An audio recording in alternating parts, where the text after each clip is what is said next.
Bon, nouvelle aventure en roulotte, caravane, mais là c'est un peu plate parce que là j'ai eu un petit accident tantôt avec ma roulotte. J'étais sur la route et l'important c'est de toujours bien penser à bien piner sa roulotte. Nouvelle surface ici dans mon nouveau stationnement ici. Le stationnement il n'est pas vraiment droit, fait que je roulais sur la route et ça a démanché. Alors, et ce que ça a fait que mini roulotte a complètement débarqué. Et puis la pine est rentrée en dessous de la voiture ici. Ça a brisé ma prise ici, un tantinet. Ça a brisé, ça a tordu comme vous voyez les barres ici. Ça a rentré en dessous de la voiture. Et le plus gros dommage que ça a fait... Ben, on le voit pas sur la caméra.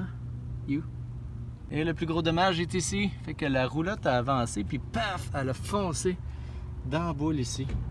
Fait que je suis pas bien fier de moi. Fait que là, je suis allé au Canadian Tire acheter un silicone à bateau pour boucher le trou pour l'instant, pour éviter qu'il y ait de l'humidité puis de l'eau qui rentre à l'intérieur du trou parce que ça briserait plus avec l'humidité et l'eau, hein, parce que c'est le devant de la roulotte. Fait que l'eau s'accumulerait ici insatiablement. Fait que là, je vais boucher ça avec ça, puis on va voir le résultat. On va essayer du silicone à bateau parce que bien sûr, les bateaux, ça va dans l'eau, puis ça évite ce silicone-là à faire rentrer de l'eau dans un bateau. Alors, à usage marine, waterproof, imperméable à 100% à l'épreuve des intempéries. Alors, vu que c'est devant la roulotte, c'est vraiment important de boucher ça, comme je l'ai expliqué il y a un instant. Alors, je bouche ça. Alors, ce que je suis en train de faire, je mets du silicone dans chacune des petites craques ici pour essayer de boucher au maximum le trou. Et éventuellement, ce que je vais faire, c'est un petit poté par-dessus pour boucher le trou plus adéquatement pour faire un meilleur travail, mais pour l'instant, je vais juste boucher avec le silicone. Bon, et bien voici le résultat avec une première couche de silicone. Ce que je vais faire, je vais le laisser durcir. Je ne sais pas si je vais partir finalement ce soir pour mon activité que je voulais aller faire. C'est tout simplement de me rendre à un spectacle.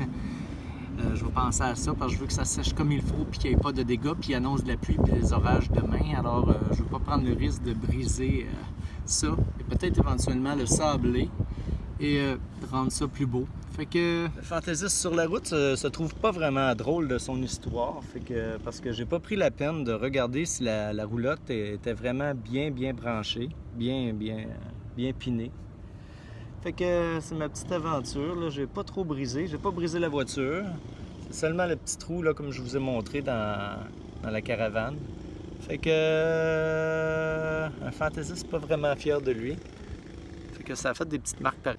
J'ai fait des marques pareilles quand elle est tombée, ben, elle est venue cogner sur ma voiture. Mais il n'y a pas d'autre bris, il n'y a rien d'autre de plus. Là. Fait que on va arrêter de pleurer sur son malheur. Il n'y a pas de bobo, pas de blessé. Mais quand ça débarque de la voiture, la roulotte, là, ça fait un méchant bang dans la rue. J'ai vraiment fait le saut. Là. Fait que l'aventure, c'est ça. Fait que un peu de réparation à faire, mais tu sais, c'est pas plus pire que ça. Là. Faut pas capoter non plus. Là. Fait qu'il y a juste des mini-réparations. Bon, fait que c'était les aventures du fantaisiste sur la route dans son stationnement.